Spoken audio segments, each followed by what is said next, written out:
Jean, let me know when the recording started, please. The recording has started, Derek. Thank you. Mhm. So good afternoon, everybody. My name is Derek DeRazio. For those that don't know me, I am the Compliance Officer and Preparedness Grants Branch Manager, PGMB, at North Carolina Emergency Management, or NCEM. NCEM is a division of the North Carolina Department of Public Safety, and we are, of course, responsible for emergency management across the state. One of our functions is to manage various emergency management grant programs. Some of those programs are what we call non-disaster preparedness grants, not required disaster declaration. That's what my branch, PGMB, manages for NCEM. There are also other grants that require disaster declarations, such as public assistance and hazard mitigation. Those grants are managed by other folks within NCEM. One of the grant programs that we manage at PGMB across our suite of probably over 10 to 15 different grants that we do manage is the new FY25 NGWSGP, Next Generation Warning System Grant Program, which is a brand new program that we received just this year through DHS/FEMA. It's federal funding. There is no cost share or match required. It's 100% federally funded. And we have approximately $8 million of the federal funding that we've received through DHS/FEMA, about half of which is going to pass through to eligible applicants here at the county level in North Carolina. So all 100 counties and federally recognized tribes are eligible to apply for this grant. And there is one state agency, the Public Safety Broadcasting, PBS North Carolina, that will be receiving some funding as well. And the other funding will be spent throughout NCEM and for various state projects to improve our IPAWS alert warning systems and capabilities. I'm showing the agenda for the meeting up here on my screen right now. I'll give the introductory comments. Then we have a programmatic overview from Mr. Greg Hauser, who is our communications section chief, who is programmatically responsible for the IPAWS program in North Carolina. Then I'll go ahead and review our website, and we will go ahead and do a demonstration in Salesforce, which is the way you'll be applying for this grant. We'll do a demonstration in Salesforce of how we will actually, walk through an actual application that you can submit in Salesforce to show you how to do it if you're interested in applying for this grant. And then we'll have plenty of time available, of course, for questions and answers. If at any time you do have a question, just please raise your virtual hand. I have my staff standing by to look for those hands. And we'll call on you, throughout the presentation. You can always put all your questions in the chat at any time. And again, I've got staff standing by to answer those questions. We will take various pauses and breaks throughout the presentation for questions and comments. And at the end of the presentation, we'll have one final Q&A session. This session is being recorded for those that cannot attend or want to review the recording afterwards. And it'll be posted on our new NGWSGP website, which we'll over here in a minute where that is. We did have one previous webinar a few weeks ago. That recording is up on the website, and I'll show you where that is in a minute. With that previous recording, we had requests for an additional webinar after that. We had intended just to do one webinar, but by popular demand, we're doing the second webinar at this time. We will also have what we call office hours as we get closer to the application deadline, which is April 30th for this grant. And then those office hours, we will be available to answer questions and concerns on your specific applications for the FY25 NGWSGP program. And everything is on our website. All right. And with that, I'm going to turn it over to Mr. Greg Hauser for a programmatic overview, and I'll stop sharing my screen. Greg, please take it away. Hey, thanks, Derek. Good afternoon, everybody. My name is Greg Hauser, and I am the Statewide Interoperability Coordinator here with North Carolina Emergency Management. One of my job duties is the State Alert and Warning Coordinator. So I'm that single point of contact up to FEMA for the IPAWS program. So not to get into an alert and warning class, but if you think of IPAWS as a highway to send emergency alerts down to residents of North Carolina, this grant popped up, and programmatically, one of our unmet needs gaps, if you will, weaknesses in our ability to react, in my opinion, is alerting and warning residents. So that part of the communications or emergency communications ecosystem, high level overview, government to government pathways, public to government pathways, public to public, and then government to public. So this fits in that government to public lane of the emergency communications ecosystem. So grant popped up, we made a determination to go after it, and we were happy to receive the full $8 million award. So with that said, my guidance to you guys, if you're considering putting in an application, after you kind of get the lay of the land today from this presentation, I urge you to submit. If you have any question whatsoever as to if you should submit. If you're questioning it, just give it a try. Be innovative, yet be simple, be concise, because we know there's need out there across the state. And I really want to make sure, as the programmatic piece of this, is that we're aligned as a state. So one of the pieces, as Derek said, is going to be to help support the alert and warning program, which is an army of one. That's me. So right away, we are going to open up an FTE to help programmatically bring this group together and then forward as a state to align our alert and warning activities. So I'm super happy. Thank you to the grants team.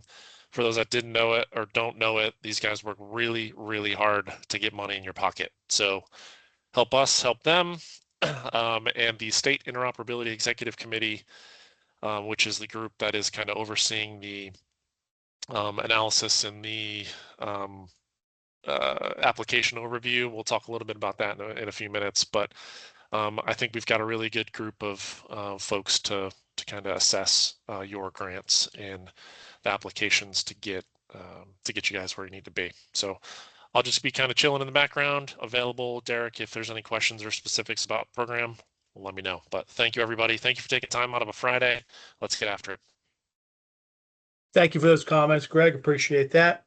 And moving on, I'm going to review our website right now. Give me a second while I pull it up on the screen. So you should see it on the screen right now. I believe a link to the NGWSGP website is in the chat as well. But this is our main grants website I'm showing you right now. So if you just Google NCEM space grants, it'll take you to the main grants website. And on this main grants website, we have individual links to the various grant programs that we do manage, including NGWSGP right here.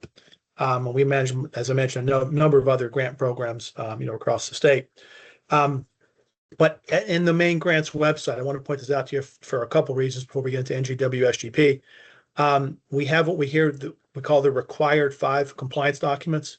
So I think all 100 counties already have accounts in Salesforce, but when you create your account in Salesforce, you're required to upload these 5 required compliance documents to your account in Salesforce. So a question we get a lot is, where do I find the forms? They're all here, hyperlinked to the most recent version of the forms on the NCEM grants website in this blue box. And those 5 required forms are the substitute W-9. It's the state tax form, not the federal tax form, but the state tax form.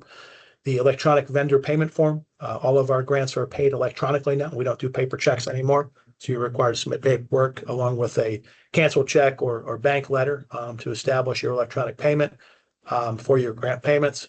A certification of no overdue taxes, your conflict of interest policy, and your local procurement policy for your county or organization. So those 5 things are uploaded into your account in Salesforce, which I'll show you where that goes in a minute. There's some other information on here as well that's useful for your grants. If you do get awarded funds, there's a summary of invoices form that you will include with all of your requests for reimbursement. It is, as the form implies, a summary of your reimbursable expenses, that you will include your invoices and proof of payment to be reimbursed. All that information is uploaded through Salesforce for grants that are in Salesforce. Your annual progress reports, there's a link here to that. That's also reported through Salesforce, and various other information here about your grants and other things that will be relevant to NGWSGP do include the EHP screening form. So EHP is the environmental historic preservation requirements for all FEMA grants. What this is essentially is if you have any kind of construction modifications to structures, ground disturbing activities, any kind of physical infrastructure type projects, you're required to complete this screening form, get the EHP approved by FEMA, before you start your project, or else you may not be reimbursed for that project. So this is a very important form that I think is going to come into play for a lot of the NGWSGP projects that y'all will be putting forward. FEMA interprets this very, very broadly. They take EHP seriously. I've heard it described as if you even hammer a nail in a wall, screw a screw in a screw hole, disturb even a teaspoonful of dirt, EHP is required. And what that is, it screens your project against a suite of about 20 different federal laws. So it's kind of about a free, federal legal review to make sure you're good with various things, such as you're not disturbing the historic accuracy or validity of a historic property. You're not disturbing the environment, or at least violating any environmental laws, such as disturbing dirt on Indian burial grounds, erecting towers that might disturb migratory bird patterns, and a whole suite of different laws that they check for. Once that is clear, they'll send you a letter, and then you can start your project. So this is required if you do receive funding for NGWSGP and a lot of other grants with the EHP process. The link to the form is here. There's also a one-page reference guide here that will tell you all about what I just told you about EHP, what's required, and what you have to do to be screened. But more importantly, as you move down the website here, there's a link to Salesforce, okay, which you need to access in order to apply for this grant. If you do not have an account for your organization, or if you need to be a contact registered with that account, here's how you do it. New user, click here.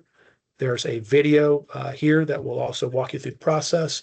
When you open up this link, it will take you to a new user registration form. You'll have to answer some questions. You will essentially, when it asks you, is your organization in Salesforce? If you're a county, you'll say yes. You will search for your county on that form, link to it, and then you'll submit the form. Then we will approve your request.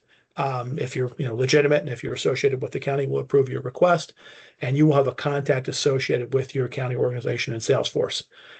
Each county unwritten business rule is allowed to have up to 5 active contacts represented in Salesforce. If there's more than 5, we'll have to talk, but 5 active contacts per county, per organization in Salesforce. So if you do not have access to Salesforce and you need it for this grant, I would encourage you to please click here right now on this website. Go ahead and fill out the form and request access right now. I have staff standing by that can approve your access if you are eligible. Okay, so I'd ask everybody to do that at this point if you do not have access. If you do have access to Salesforce, I'd ask you to please log on at this time as we'll be going through the application in Salesforce, and you can kind of follow along with us from your own instance of Salesforce. All right, and there's more information here about Salesforce, including standard operating guidelines for grantees. So there's a link here to a public-facing Power DMS site, and there's a path to different folders of information you can access. And within this SOG, it will walk you through the whole grant lifecycle, from how you register in Salesforce to apply for grants, how you would accept an award in Salesforce if you're awarded funds, how you would submit your reimbursement requests, your closeout requests, and right down through to actually closing out the grant with us. All the steps with screenshots are in this SOG. So I would encourage you to review that if you have any existing grants with us, or if you intend on getting funding for NGWSGP. This will walk you through the process, mostly post-award process if you receive funding, how you manage your grant in Salesforce.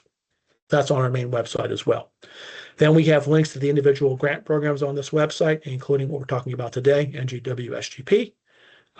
And if you click on that, or again, just Google NCEM space NGWSGP, or I think this link is in the chat as well, you will come to the website specifically for this grant program here today. Reviewing the website, most importantly, the applications for this grant must be submitted in Salesforce, all right? And they close at 11:59 p.m. on April 30th, 2026. The grant application period opened on March 1st, and it closes on April 30th. I was looking in Salesforce just before I started this presentation today, and I noticed we only have a handful of counties that have applied so far. By handful, 3, 4, certainly less than 5 applications we've received so far for this grant program. So I suspect this will be a very competitive grant program. and everybody's going to want to apply for this very important funding. So it will be a competitive process. But as of right now, we only have a handful of counties that have applied. So I would encourage, as Greg said, everybody to please apply for this grant and take a shot at getting funded. It's federal money, and there is no cost share or match required on your part to fund your projects. So again, we're passing through actually closer to $4.6 million under the federal award. So that's how much money you're competing for. There, you can only submit one application with one project. So no multiple applications, no multiple projects, a single application with one project in Salesforce. If you attempt to submit additional applications or projects, they may all be denied. Having said that, there is no maximum amount that you're limited to request up to the total amount of the pass-through funding we have available of the $4.6 million. So in theory, you could submit an application for your county for a single project for up to $4.6 million. Would that be funded? Probably not. That's all the money we have, but in theory, you could. So there's no maximum amount up to the $4.6 million for your application to submit for this grant in Salesforce. And again, incomplete applications planning more than one project will be rejected. What happens is on April 30th at 11:59 p.m., you will lose the ability to submit your application in Salesforce at that point, or to update any applications you have submitted. It's kind of pencils down at that point, and whatever's in the system at that time will be your application. Again, if it's incomplete, it will not be accepted. If you request multiple projects or multiple applications, they will be rejected. If you fail to submit your application by that time, the system shuts down. You will not be able to submit an application. That's pretty much all the information, the main information for the grant at the top of the screen. I've said a lot. I'll take a pause. Are there any questions so far?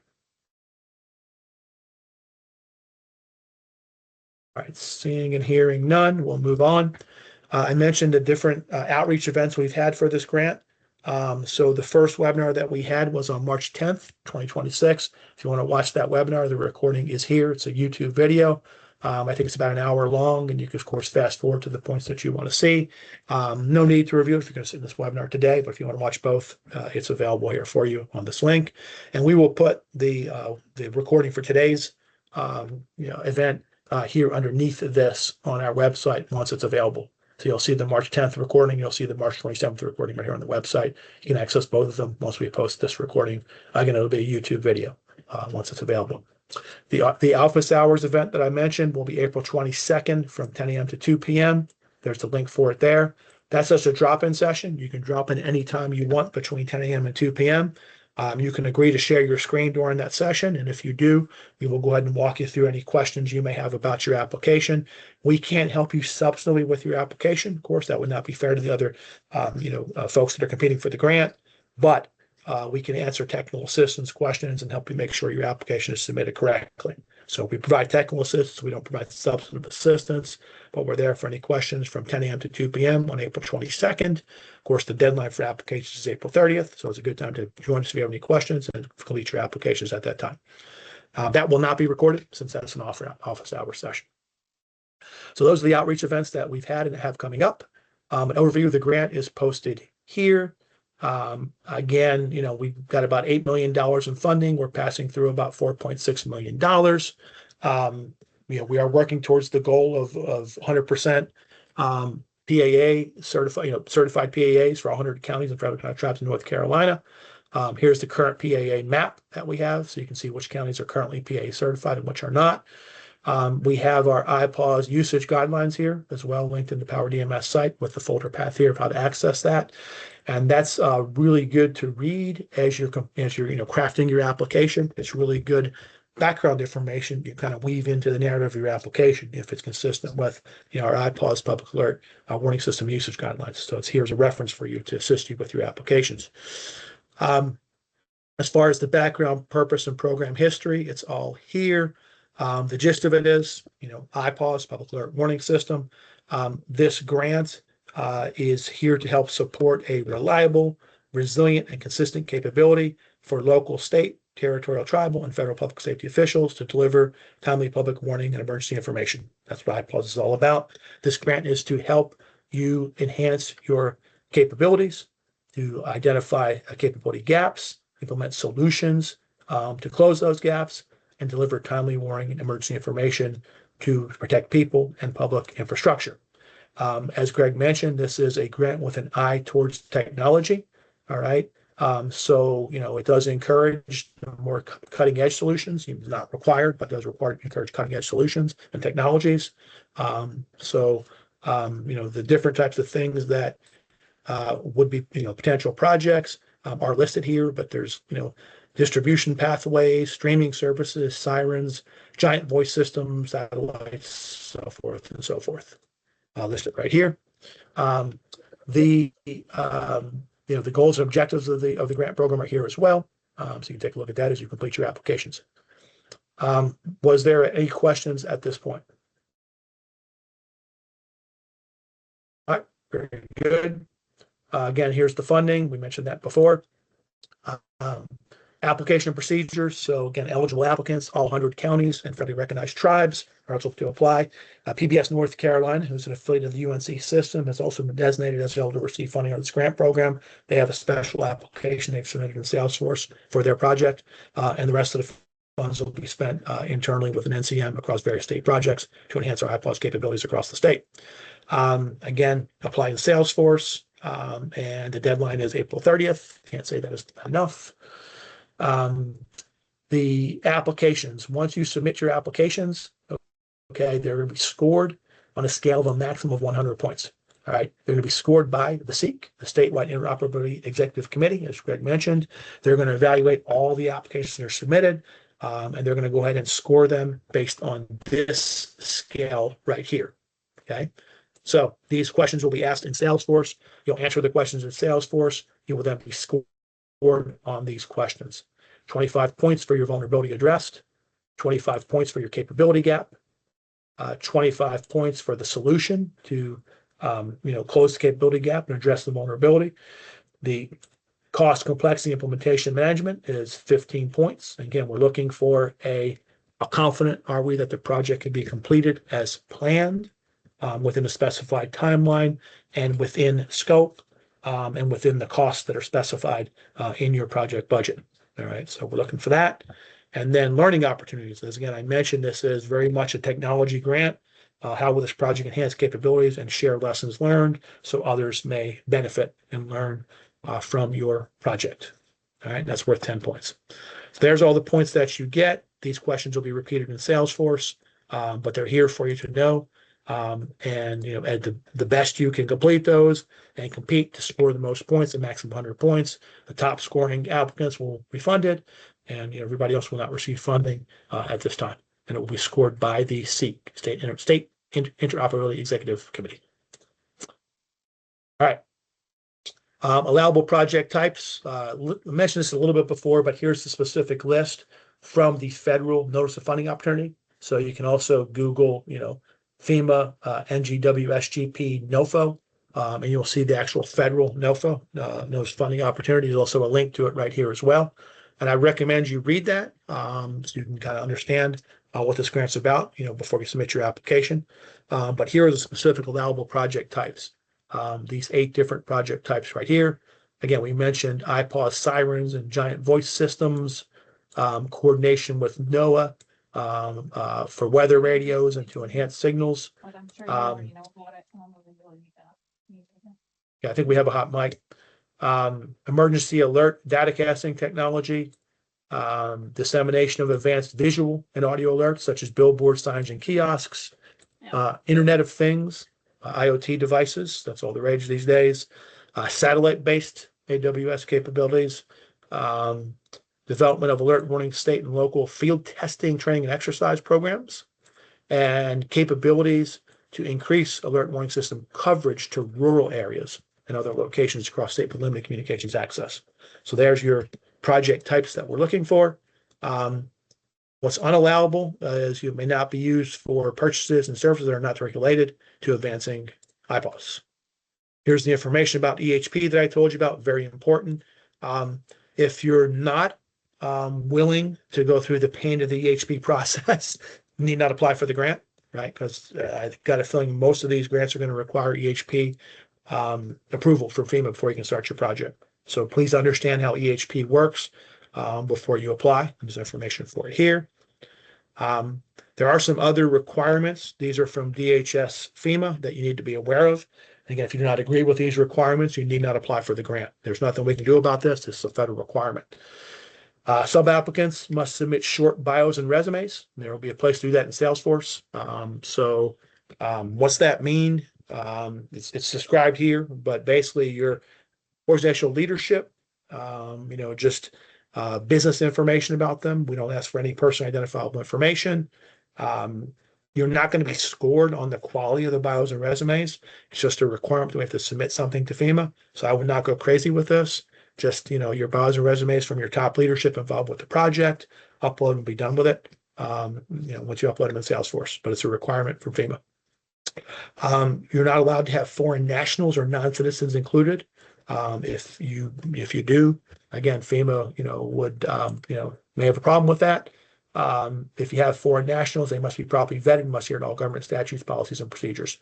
Again, this is a FEMA requirement. How they enforce it, what they do with the information, I do not know, but that we are, passing that requirement on to you. If you're awarded funds, in order to be reimbursed, you may be required to provide additional information, including your mission statement and purpose, along with the amount allocated and the specific roles or activities being reimbursed. You may also be required to provide information that your work or mission, if it involves supporting immigrants or aliens, FEMA wants to know about that. And if you're, if you have any kind of DEI policies or practices, FEMA wants to know about that too, potentially. So if you got a problem with any of that, with the aliens, immigrants, or DEI stuff, again, you probably need not apply for the grant. But it is a requirement that we're passing on to you that, that FEMA is saying in the Notice of Federal Opportunity Funding published by FEMA. Here's the timeline here on the right-hand side of the screen. So again, your application period, March 1st through April 30th. Your period of performance for the grant is October 1st, 2025 through February 28th, 2028. So if you do receive funding, your POP will be backdated to October 1st, 2025, and it goes for 3 years, almost 3 years, to February 28th, 2028. All right. And with the period of performance, the POP is very important because all of your expenditures must be incurred within the POP. You must have paid for those expenditures within the POP. And you must have received all goods and services within the POP. Those 3 things must happen in order to be reimbursed for those expenditures. So, for example, if you have some type of software as a service, right, that you're paying for with these grant funds, it's an approved eligible expenditure under the grant, and you say, hey, I want to buy 4 years of software, okay, I'm going to pay for it, within the period of performance of the grant, you can do that, but you're going to get reimbursed for 3 years, right, because the POP is only 3 years, not 4 years. Right. And there's a prorated services calculator we have available to make those calculations, but you'll only be reimbursed for goods and services actually received within the period of performance of the grant, with expenditures incurred and paid for within that period of performance of the grant. So it's a very important date if you do receive funding. And it goes back to October 1st, 2025, and go through February 28th, 2028. Once the applications are submitted, it's going to take about a month, we anticipate, for the SEEK to score those applications. So they should have the scoring done by May 30th. These dates are, of course, subject to change, right? These are just, they're fluid, but these are what we think at this time. And we hope to make all award notifications by the end of the current state fiscal year on June 30th, 2026. And we hope to have our MOAs or grant agreements in place with y'all through Salesforce for those that are awarded funding by July 30th, 2026. So again, if this timeline is going to be a problem with y'all, you need not apply for the grant. Please understand the timelines before you do apply for the grant. For these MOAs, this is like the formal grant agreement you receive, outlining the terms and conditions of your award.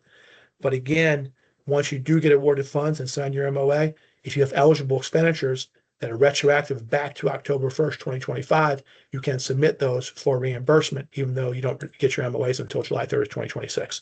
It's a retroactive POP. So that's what this says here with the timeline. All right. Any questions about any of that? All right, very good. If we have no more questions on that, I want to show you all how to actually, if you haven't done, oh, is there a question? Yeah, go ahead, sir. Okay, maybe it's just a hot mic. All right, I want to show you how to log into Salesforce if you haven't already done so. Hold on a second. So anywhere you see a link to Salesforce, if you click on it, all right, you will see the link, right there. You will put your username and password in and you will log in. All right. Now, if you forgot your password, you will click here. Again, if you're a new user, you will click here to be registered to Salesforce.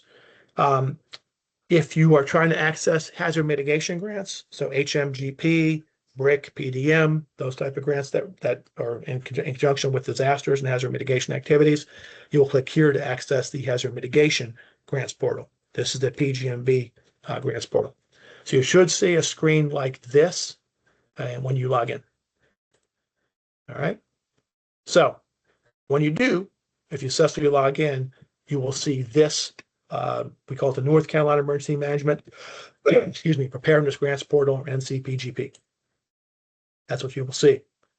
All right, so I'll give everybody a minute to please try to log on yourselves to your own Salesforce portals.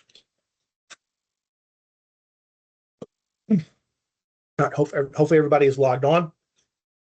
I did want to point out one more thing to you as well with respect to the login process before we start.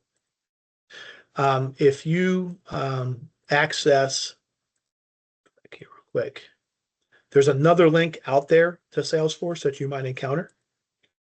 If you go to I think it's the first time it's linked here on our website, our main website, our NCM grants website we talked about earlier. I think it's this link right here. If you go to that, the screen might look a little bit different. This is the combined login screen for both the PGMB and the hazard mitigation grants process. So you'll just click on the card that says PGMB on it to log in that case. If you want to access hazard mitigation, click on the hazard mitigation card. All right. So once you get into PGMB grants portal, the NCPGP grants portal, your screen will look like this. The first thing I want to point out to you is if you click the blue box that says available grants, you will see the grants that your organization can currently apply for in Salesforce. And right now, the only available grant that you should see if you're a county is FY25 NGWSGP, this one right here. All right. So when you click on that link, that takes you to what we call the notice of funding. This is not the federal notice of funding opportunity. That's published by DHS/FEMA. Again, the link to that's on our website. I encourage you to read that, before you submit an application. That's probably about 100 pages long, right? This is our Salesforce notice of funding, which is one screen long. All right, so it's much more concise and simple than the federal NOFO. This gives you the down and dirty information for the grant before you apply for the grant, which you'll apply up here when you're ready. So I want you, as you're doing this, just review the information quickly. You see the grant name, the abbreviation for the grant. So it's the FY25 Next Generation Warning System Grant Program, or what we call NGWSGP. Key dates up here. We talked about the period of performance start and end date. The applications are due by 4/30/26. Anywhere you see one of these little eye buttons here, or little eye bubbles, hover over it, click on it. You will see more information about what appears or what we want to appear in that particular field. Okay, so this gives you more information about those fields. This is how much funding we have total. This is how much we're passing through. This is how much that we're spending on state projects and management and M&A costs here. This shows that it is 100% federally funded, and there is no responsibility for grantees for this grant. It's all 100% federal funding. And this is additional information with links to the various websites for this particular grant program. So if you read all that and you're ready to go, just click apply. All right. But before you do that, all right, I want to talk a little bit about Salesforce. I think we do have a question here. Russell, what's your question, sir? Derek, I believe I heard somewhere along the line that these applications have to flow through counties. I know there's some municipalities, and you may have covered it, and I may have missed it. Oh, great point. Thank you, sir. You are right. So only counties are eligible to apply. If you're a local government entity, a municipality that's not a county, you need to go through your county. Okay, so if you're a city, town, village, etc., contact your county emergency management office and let them submit the grant on behalf of the county. Certainly could help you in your particular locality, but the county has to submit it. All right, so please, all these grants have to flow through the counties. If you apply directly as a municipality that's not a county, you won't be eligible to apply for it. If you do somehow apply, your application will be denied. Great point, Russell. Thank you, sir. All right. Okay. So in Hey, Derek, Salesforce, we have a few questions in the chat. I think they're Oh. for Greg, and he has a Okay. hard stop soon. okay, Greg, if you can come up. yeah, Greg, Thank you. Yeah, do you want to take those questions then, please, Greg? Yeah, thanks, Derek. Appreciate it. Sorry, buddy. I got a 1500 I need to jump off on, but a couple questions. State government is not eligible with the exception of PBS North Carolina through the UNC system there. Question from Drew Pearson out in Dare County. DOT does have they are an alerting authority. They have the, I think it's called HELP is the platform that they use. There are some, they do have experience alerting via I-40 out in the western part of the state. If we need lessons learned out there, it's been successful. And there is a process in place for engaging state DOT through the State Transportation Operations Center. And that process of sending those alerts via highways does require approval from local EM. So there's not a duplication of effort. Also, if you're not tracking on the chat, this 4.6 million passed down to you guys is a piece. So the part that Derek talked about in the beginning, we did segment, or I applied for a segment of $500,000 for programmatic improvements, and that includes training and exercises, governance planning help for all of you guys as public alerting authority. So Drew, for your question of having trouble kind of getting over the hump with trust in sending messages and message creation and things like that. So yes, we are specifically identifying funds via contract support. And not to take away from this meeting, but if you want further, I can provide it through the grants team. And that's broken down into 5 phases of contract support to include after actions from previous high impact events like Helene, how alerts and warnings happens during high impact events. We've got potentially an analytic piece. So after we send messages, what is the impacts in the public space, resident space? Like that's the point of the grant for which FEMA and IPAWS want us to be innovative. That's the next gen part. And a lot of our peers in other states are kind of using some of this funding to go after that. So whether it's tying alert and warning pieces to GIS layers, including census data to get translation opportunities, all that is also trying to start digging into that on y'all's behalf. So it's super important that you're a public alerting authority. If you're not, please start the process now, and I'm here to help you through that. As Derek said, I can't help you with the grant application, but I can help you with onboarding with FEMA for the IPAWS system. And if you haven't gotten an email from me yet, if you have incomplete information in the portal, you will. I'm slowly working my way down the list. So I hope that hit everybody's questions. I appreciate it. Derek, I'll toss it back, sir. Drew, yes, sir. Hey, Greg, thanks for the insights on that. I'm excited to hear there may be some training opportunities for us to help improve our plans and how we get people in seats that need to send alerts in the middle of the night, properly trained and empowered. My question about NCDOT wasn't about their alerting capability. My question was more, are they looking to buy new signs or able to buy new signs or expand their network of signage or devices that are out on the roads, so that if I send an alert, it can end up on an NCDOT sign by the common alerting protocol, or are they just not allowed to take advantage of this money to put additional technology out into the field? Yeah, good question. My bad. I misunderstood that. So no, they aren't eligible for this. However, I think so we are working closely with state DOT on a number of projects that will benefit local EM. And I think And again, programmatically, alerts and warnings has been a weakness within NCEM since its inception. So I think we can have the discussion amongst a working group to say, is it a process that we can currently use? And we just aren't, I think. So to answer your question, I hear you 100%. We need to start getting a little bit more advanced in how we actually use these things. So it might be a conversation process or policy.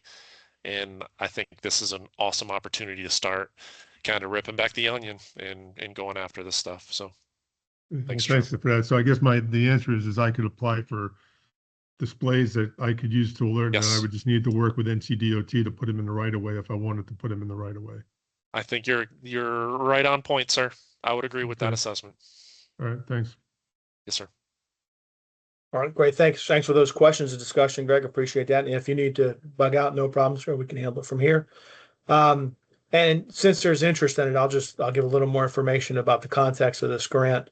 For FY25 NGWSGP, only a handful of states receive funding. It was very competitive at the federal level. I want to say we're one of only 8, 9, definitely less than 10 states that receive funding across the states and territories across the entire country that receive funding. It was a very competitive process. And there is no minimum pass-through requirement or no pass-through requirement at all for this grant. Unlike if familiar with our Homeland Security Grant Program, HSGP, we're required to pass through a certain percentage of funds on that to local governments. NGWSGP has no pass-through requirement. And I think a lot of the states, maybe most of the states that are getting funding, they're not even doing a pass-through program to their counties or anybody in their state. I think we're one of the first or one of the only that is actually doing that. And that's because of our commitment, NCM's commitment to empower the locals. We're passing over 50% of these funds through to the counties. That's a decision made by our senior leadership to support y'all. So I think we're in a very privileged position, a lucky position here in North Carolina with respect to this funding. All right. So getting back into the nuts and bolts of it, if there are no more questions, great discussion. Plus it saved my voice a little bit. I can take a break for a minute. So I appreciate that. But getting back into the nuts and bolts of it. If you're following along at home or at work, you should see this screen, in your Salesforce. Don't hit apply yet. I want to talk a little about Salesforce in general and about your account profiles. So these kind of drop down boxes at the top of the screen that you see, these are called objects in Salesforce speak. All right, so you've got an object for your awards, projects, project management, etc. Most of these are kind of post-award type stuff you'll be required to do once you get an award. And if you have awards in Salesforce, you're probably familiar with them already. But before you submit any application in Salesforce, I encourage you to click on your account profile object. Okay. And you'll see, in this case, I'm logged on as a fictional county called Z Alpha Test. We use this for testing purposes. This is our production environment in Salesforce, but it's a test county. So I'm called Z Alpha Test, fictional county in North Carolina. So I'm clicking on my account profile. And when you click on it, your screen should look very similar to this. You will see all the information about your account. Anywhere you see a pencil, you can simply click on that and you can update the information. All right. Write it, save it, and be done with it. Okay. So anywhere you see a pencil, these are called fields, these lines in Salesforce. So you can add that field by clicking on the pencil. So we encourage you to review the information here in all these different fields and make sure the information is complete and accurate. Because what happens is when you submit an application in Salesforce, it exports the information from the account object into your application. Okay, so if your information is not right here on your account details and your contact details, when it exports that into your application, it will be wrong. So I would go ahead and make sure your account profile is updated before you start submitting your applications for this grant. All right. So again, make sure your address is right. Make sure all this information up here is right. Make sure your county name is spelled correctly. Down here, make sure you have the right county. If you have a website, your phone numbers, all that stuff, make sure all that is complete and accurate. NCF supplier number, we've entered those for most of the counties. This is just our internal North Carolina financial system, statewide financial system that, if you're a vendor with us, you have to have that in order to get paid. So we should have that information for y'all. If you have it, put it in there. If not, we should be entering that for you. But current SAM registration. again, click on the I box here. This explains what that is. You have to have a current SAM registration in order to receive payments of federal funds from us. Okay, so if your SAM is expired, and in this case, in my fictional example here, my SAM was actually expired. So I'm going to go ahead and change that to 2027.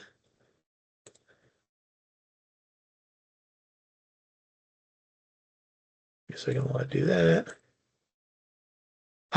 But if only were that easy. But with SAM, you have to you get a UEID, okay, which is unique entity ID. That's a one-time number that's assigned to your organization. It's kind of like a social security number for your organization. Stays with you for the duration of the life of the organization. And that's how you're identified for federal government purposes. You have to have a UEID and a current SAM registration to receive reimbursements from NCM for your federal grants. So make sure your UEID is correct. And again, click on this I button. There's the link to get to it. Should be a 12-character alphanumeric value. Make sure your UID is correctly listed here. Make sure your SAM is current. Okay, and by that I don't mean just click on it and update date like I just did. Right, go into the SAM website. Make sure you update your registration. There's no cost to do it. Your finance people should know about this already. No cost to do it, but you have to register every year. You will then get a new SAM expiration date. When you have that, put the new SAM expiration date in here. All right, so you have to have a UEID and a valid SAM expiration date. FAIN is your federal employee identification number. It's a federal tax number. So this is not the state number. This is the FAIN, the federal tax number. If you don't know what it is, Google it. Every organization has it. If you have employees, put that number in here. So these details are required to be updated. And then when you click on this is the details tab. When you click on the related tab over here, you're going to see some additional important information. Okay. On the related tab, if you scroll down, you will see files here. Okay. Now my information is out of date. I need to upload additional files here because we talked about the 5 required compliance documents. If you remember, I'll go back to our website. Give me a minute here.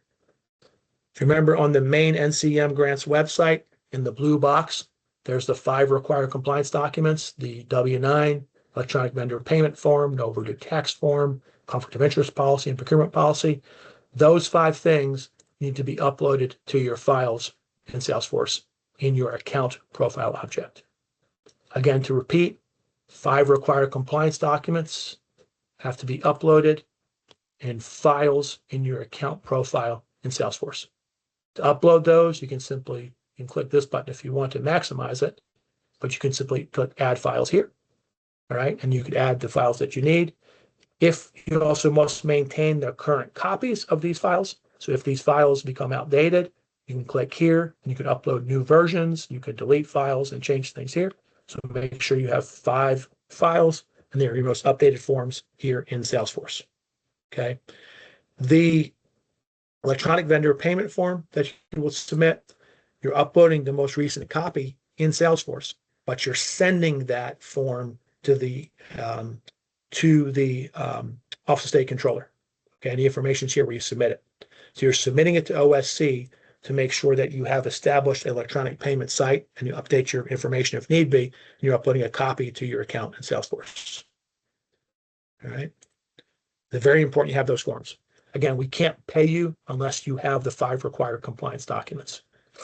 So that goes here, account profile files in Salesforce.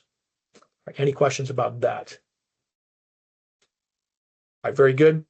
Then you can also access your contacts, again, through your account profile.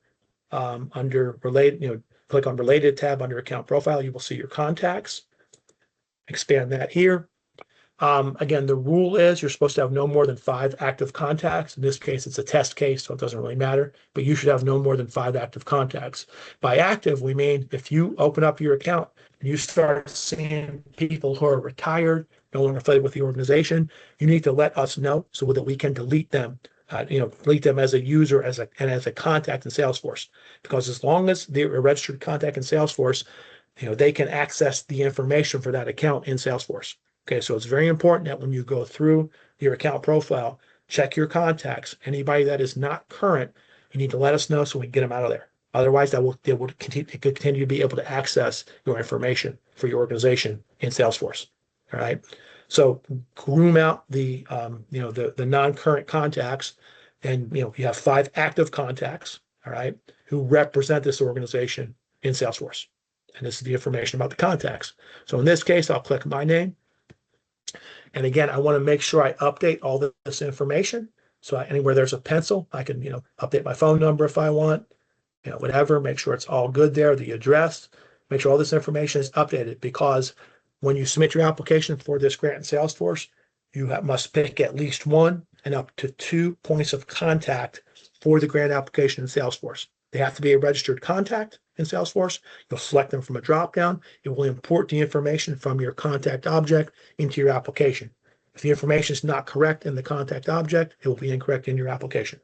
So update your account profile and your contact profiles before you submit your application in Salesforce. All right. Any questions about that? All right, very good.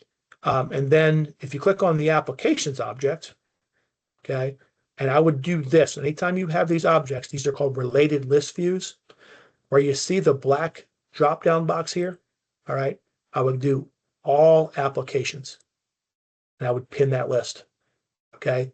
If you don't do that and it defaults to recently viewed, you may not see all the applications you've submitted. So change it to all applications and pin that view so that becomes the default view. And you will see all the different applications with links to the applications that you have submitted for all your grants in Salesforce. In this case, the Alpha Test has a lot of them because it's our test county, right? You might have had this many, obviously, in yours, but we have a lot that we've been doing for this county. That's how you access historically all your application records. All right. All right. Any questions about that? All right. Very good. Going back to the home screen, available grants. All right. And again, I look at this top blue box here, or this top box with the black arrow drop down. Make sure you say available grants and pin that view. Okay, because if it's defaults to recently viewed, and if you ever saw this application, this notice before, then you will not see the grant opportunity. We've had a lot of questions from folks that say, oh my God, I don't see the grant. How do I apply for it? You have to change your list view to available grants and pin it, and you will see it. All right. So again, you click on that. That's the notice we talked about already. We've viewed all the information. We're ready to apply. All right. So if you're ready to apply, click apply. Ready to apply, select next screen. All right. Now here's what I was talking about. The first thing it's going to do is going to import your information from your account profile into your application. Okay, so if it's wrong in the account profile, it's going to be wrong in your application. Now, you can X out of it at this time. Okay, go back and update your account profile, and then under Applications object, you will find the number for this application. You could update the application. Okay, or just make sure your account profile is correct before you do this, so you don't have to X out of it and come back into it later. All right, so I'm assuming all this information is correct, including my updated SAM expiration date here. All right. Organization type. Again, the only eligible types of organizations that can apply for this is a county, a tribe, and one state agency, just being PBS North Carolina. That's the only one that can apply. So I'm going to click county here because I'm the Alpha Test fictitious county. Here it asks if you're currently an IPAWS approved public learning authority. And again, that map is on our website that I showed you, the NGWSGP website. The majority of counties are PAA authorities, but not all. So it's going to ask you here if you are. And if you are, it's going to ask you for your COG ID. Okay. So I'm just going to make up a number here, 1, 2, 3, 4, 5. So very important. If you are IPAWS alert authority, a PAA authority, say yes. Make sure you have your COG ID to enter here. It's a required field. I'll not let you advance if you don't put that in.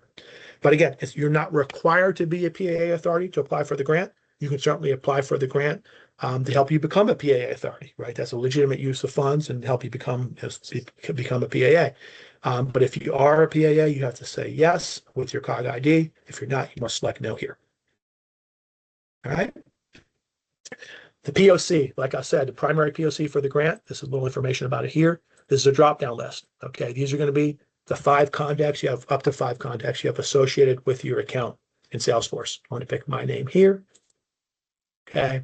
If you don't see them, register in Salesforce, right? They have to register for a contact account in Salesforce, right? So that's your POC for the grant. This is going to ask you who your project manager is. All right, so I'm just going to say I am, my title, I'll just say PGMB manager. I'm going to ask you for your email address and your phone number. All right, you're going to ask your financial officer. My friend Chris Athey here. I'll just use my email. All right, and this is important because when you do, if you receive funding, if you receive an award, you'll get an award notification through Salesforce, and you'll have to indicate at that time who you want to be the signatory to your MOA or grant agreement, okay? And the only single required person that must sign the MOA is your financial officer, because it's a financial transaction or obligation they're required to sign. So if you do receive funding, your financial officer must sign the MOA. Because of that, we strongly encourage, I'd say outright require, you to have your financial officers registered in Salesforce. Okay, so if your financial officers for your counties are not registered as one of your 5 contacts for your county in Salesforce, I would encourage you to get with them right now and make sure they submit the registration form to be registered as a contact in Salesforce for your county. Okay, they're going to need it if you get this grant. All right, so your financial officer information goes here. The authorizing official, okay, I'm just going to put my friend Matt Chemnitz here. That. So on your MOAs, you must have up to 3 signatories for your MOAs. Okay, so most counties will have their finance officer, which is required, and their county manager or somebody from some senior official in the county. That's the authorizing official. Sometimes they have 3 people, most have 2 signatures. But anyway, we want all this information here up front right now. So you need to put your project manager, financial officer, authorizing official. Make sure that this is all filled out. If it's not, it will not let you proceed. It looks like it's all filled out. Save it next. All right. Here's the POC information. Again, it imported the information from the contact object into this. If it's not right, X out of it, go back into your contact object, update the information, come back and update your application. All right, but this is all right, correct at this time. Hit save and next. All right. Now we're getting to the teeth of the application. And again, anywhere you see a red asterisk, these are required fields. If you do not fill them out, it will not let you proceed. All right. So first and foremost, project title. Click on the I box here, summarize the project title, max 100 characters. All right. So what do you want to, what do you want to call this project? Some catchy title that will, that's instructive and important and is less than 100 characters. All right. We're going to simulate that I'm applying for an alert warning siren here. All right. So I'm going to say FY25 NGWSGP alert siren. All right. I'm just going to call it that. But, let's say here, you can call it whatever you want up to 100 characters. All right. Purpose. Maximum 1,000 characters. If you want more room in the box, see this little black thing here? Drag that and make it bigger or smaller. All right. So put your purpose in here. Purchase an alert siren for Jones River in Z Alpha Test County. Probably want to be more descriptive than that. But again, I'm just going to, for the sake of brevity, that's what I'm going to say for this. We're going to simulate a project where we're purchasing an alert siren for Jones River and Z Alpha Test County. That's our simulated project here today. All right. Now, the project title and purpose, these boxes here, these are not directly scored questions. It's not one of the 5 questions that's going to be scored by the SEEK for your competitive application. But these are all critical information for the application that form part of the milieu of the application, right? The overall feel and sense for the application. And the SEEK committee members have access to all your information for your application. They'll read it all and review it, and they will score you accordingly. Okay, so it's strongly to your benefit to choose your words, as Greg said, carefully. Be creative, but be concise. We don't need War and Peace here, right? Be concise. to the point and be persuasive in every block you file on this application, because it's all subject to review by the SEEK when they score your applications. All right. So there's that. This is, again, like I mentioned this a number of times because it's so important. It's here again, the EHP. It's basically telling you what I've already told you. Any kind of project that involves construction, renovation, upfitting, upgrades, installation of equipment, ground disturbing activities, physical security enhancements, anything like that is going to require an EHP. All right. This telling you, hey, these are the requirements. Is your project going to require an EHP? Get more information here if you want it. There's a link there. I'm going to say yes, because I'm going to be installing an alert warning siren in a Fort Jones River in Z Alpha Test County. That is a physical installation that's surely going to require an EHP. So I say yes. All right, save it next. These are the scored questions. Okay, this is where the rubber meets the road. Again, iBoxes give you more information here. Please, please, please read the iBox. Also, if you go to our website, again, I will take you to the NGWSGP website. We have these questions down here. Right here is a question scan. All right, so one tab have the website open, the other tab, have Salesforce open.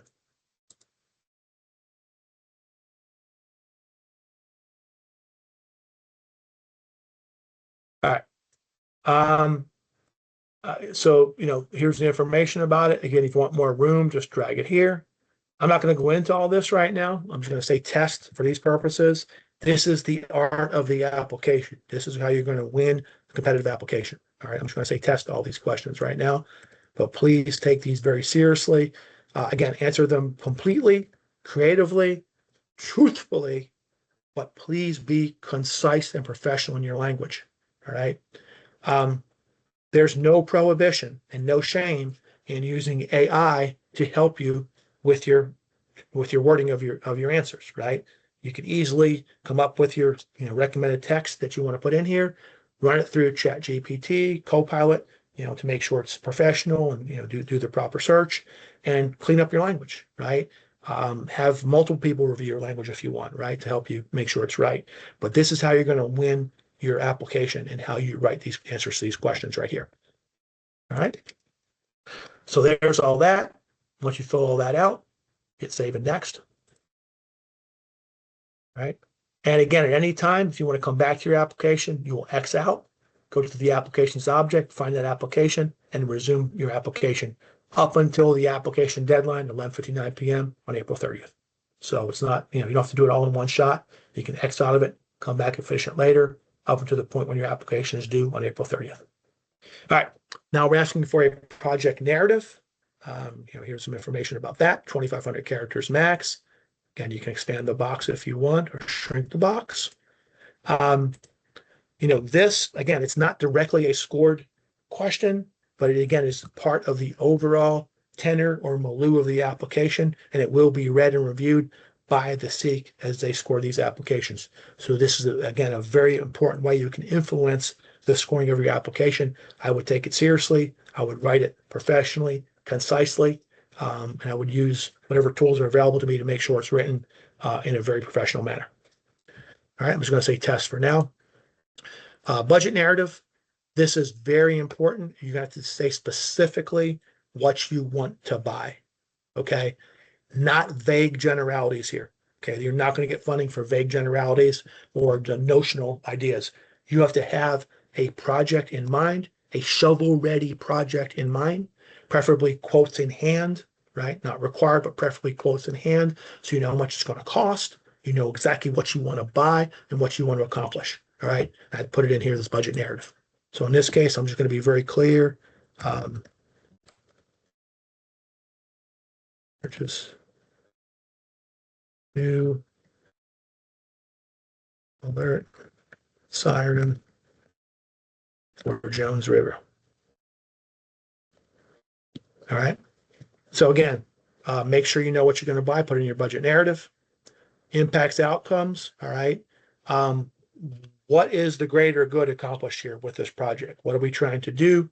what threats or hazards will be mitigated, how are we going to make improvements, and how are we going to measure and evaluate those improvements. It's all here in the I box. I'm not going to waste time with it now. Make sure you put something in there. Project milestones. You're not held to these milestone dates, but you are required to fill them out.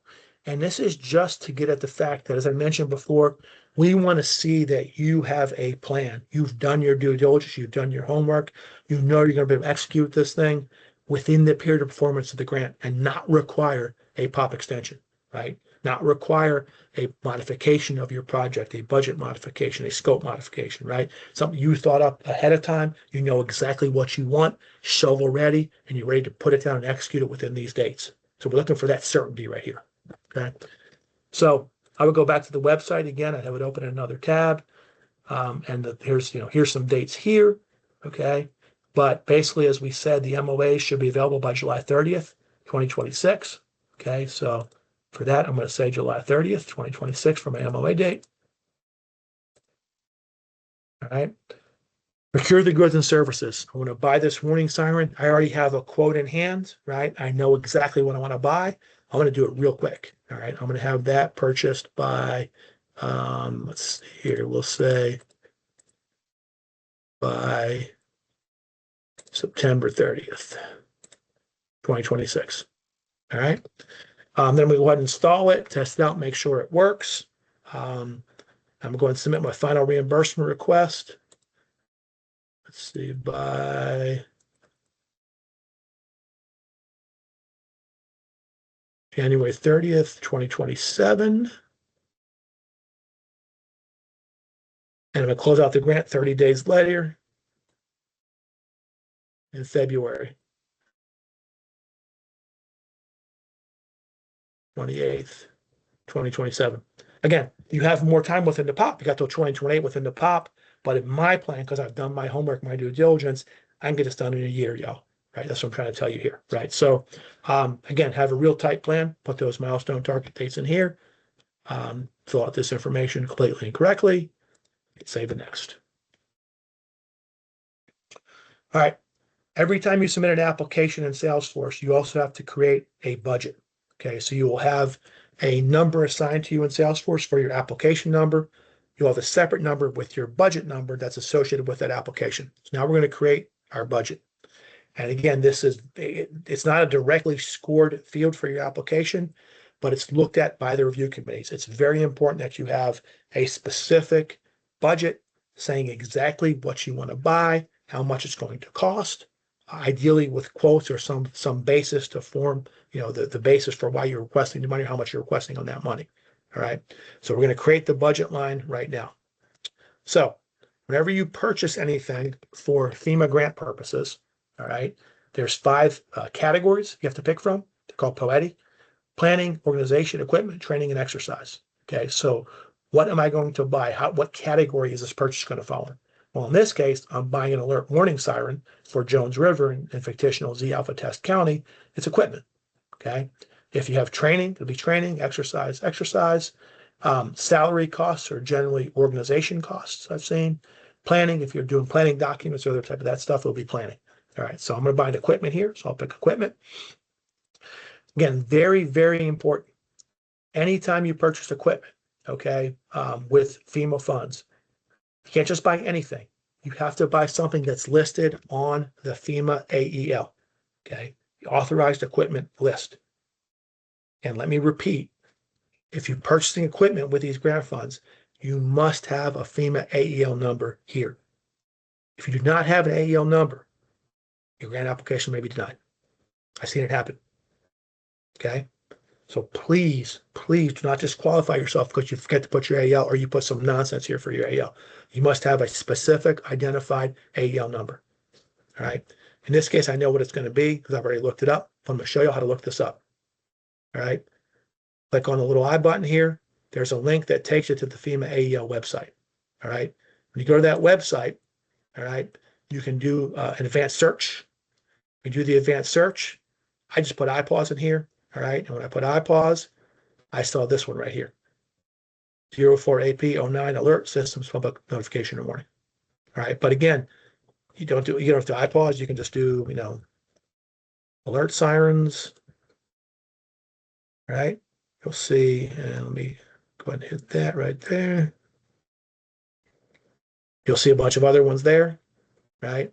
So whatever you're looking for, do advanced search, put those search terms in there, find your AEL. Okay, when you click on, the AEL, you'll see more information about it here. All right, so what it means. All right, so all of your equipment that you're trying to purchase with this grant, you must have the complete and correct AEL, which in this case for the warning siren is 04AP09 alert. And that's what I put right there. Systems public notification warning. All right, I'm gonna pause for a minute. Any questions about AEL or anything else we've talked about so far? All right, very good.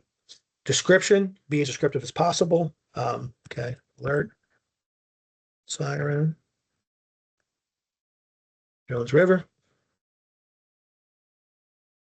All right, total cost.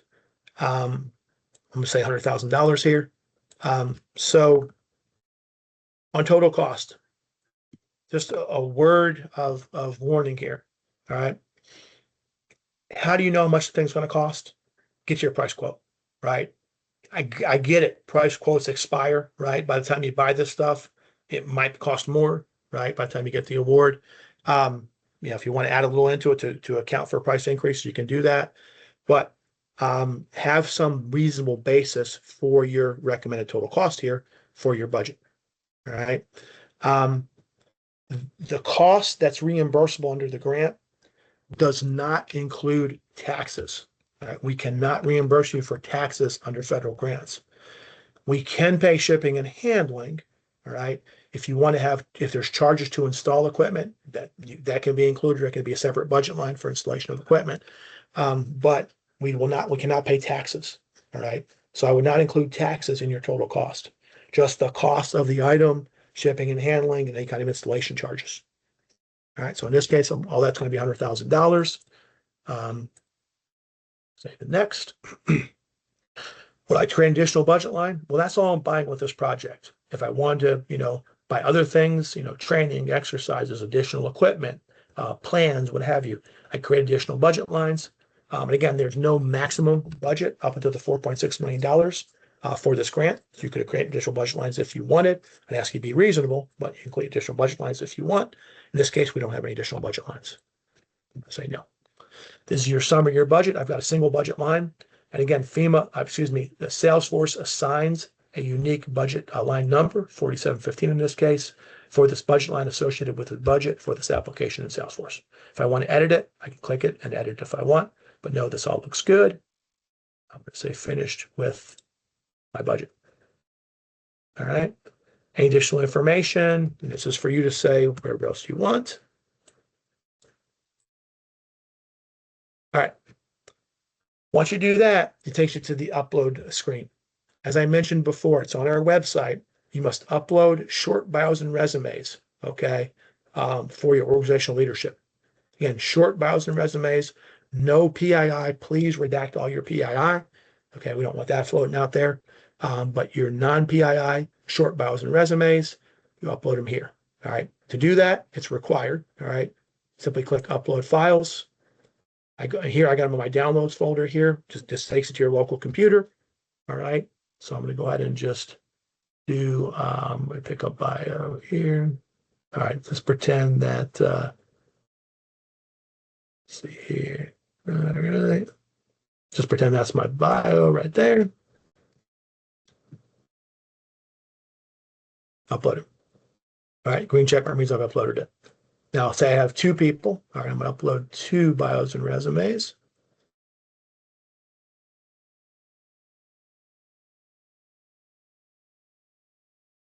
Okay, my second one right there. Green check mark, it's done. You don't necessarily see the files here, but the green check mark means you uploaded files there. So again, you can upload as many files as you want here, at least 1 or 2 to meet the requirement for short bios and resumes from your organizational leadership. That is required. Anything else you want to upload is optional. Your choice. Okay. Again, what would you upload here? I strongly recommend, if you have them, price quotes to support whatever you're buying with the grant. Okay, in this case, I've got a quote for a pretend quote for my alert, for my sirens for Jones River. So I'm going to go ahead and put that in here. There's my price quote right there.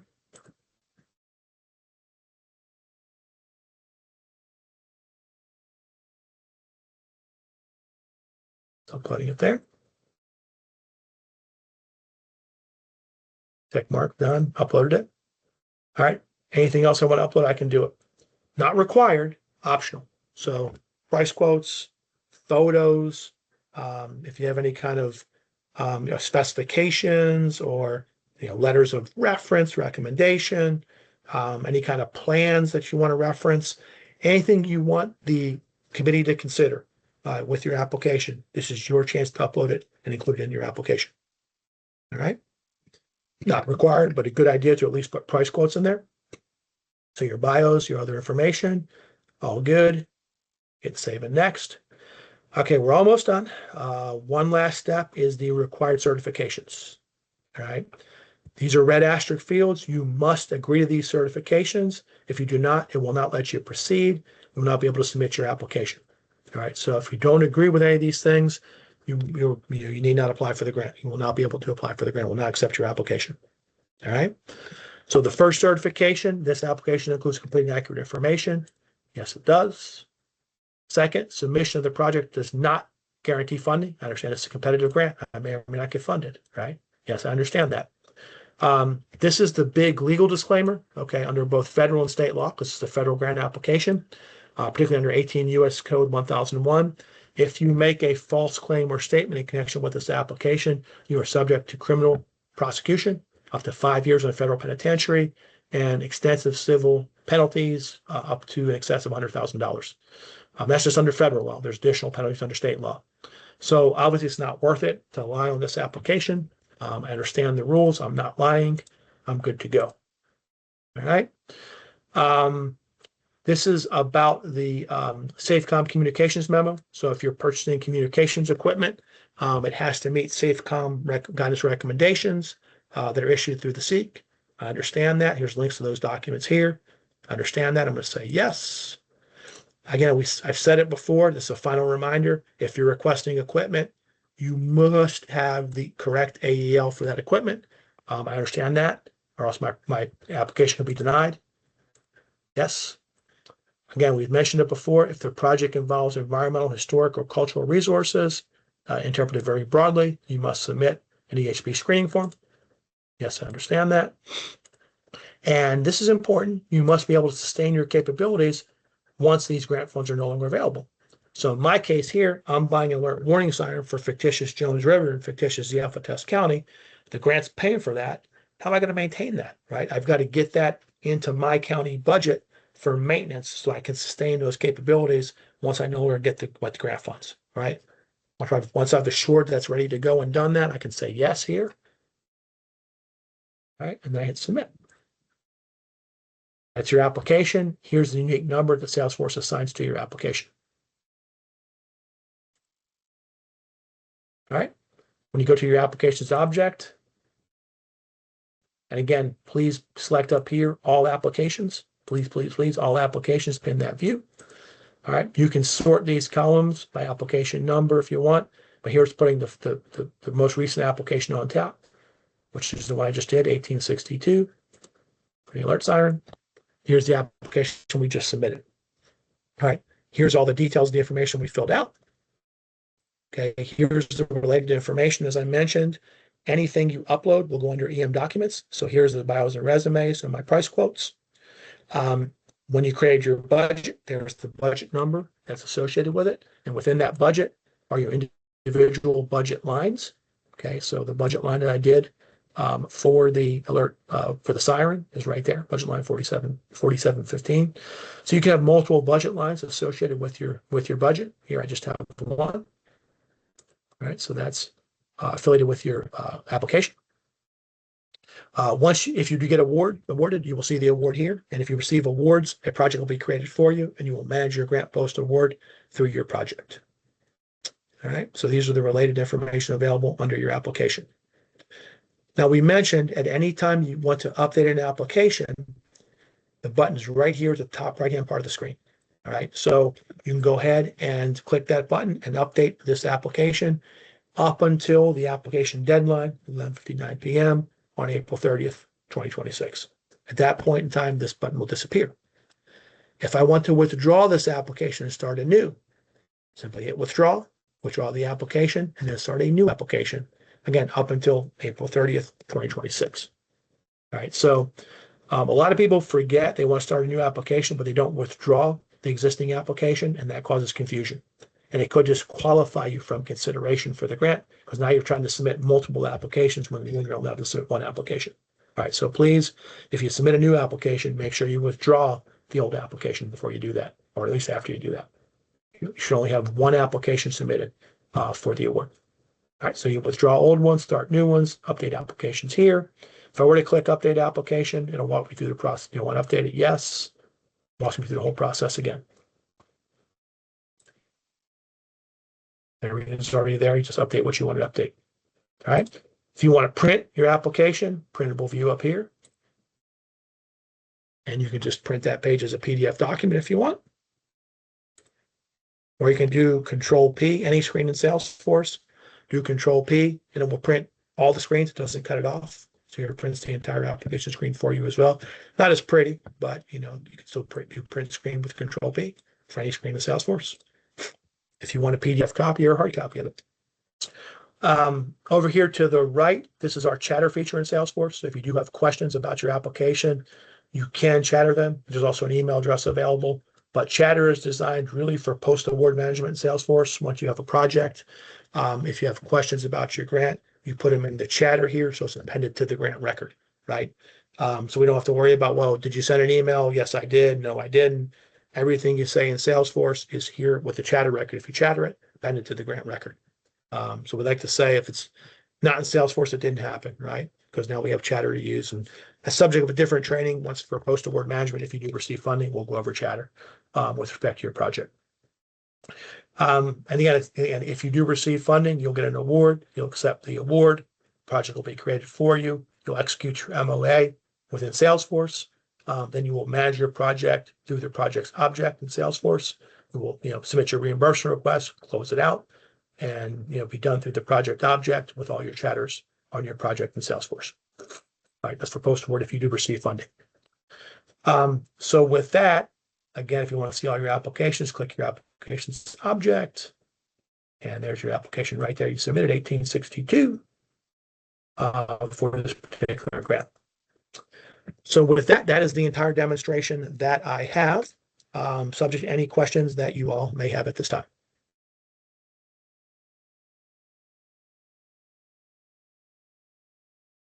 Derek, we don't have anything in the chat.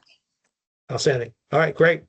Does anybody else on staff or anybody with NCM want to add any more additional comments before we conclude the webinar here today? All right. With that, I do wish everybody good luck with what's going to be a very competitive grant program. I wish you luck, and I hope you do receive funding for your projects. And I look forward to working with you if you do receive funding for your project in the future. Again, we will have an additional office hours session in April. This session, the recording of it, will be posted on our website along with the previous session that we had. I think in the chat here, you'll see the link to the website, and you can email us with any questions. And we hope that we wish you good luck and have a great weekend and great day. We'll see you next time. Goodbye. Janine, please stop the recording.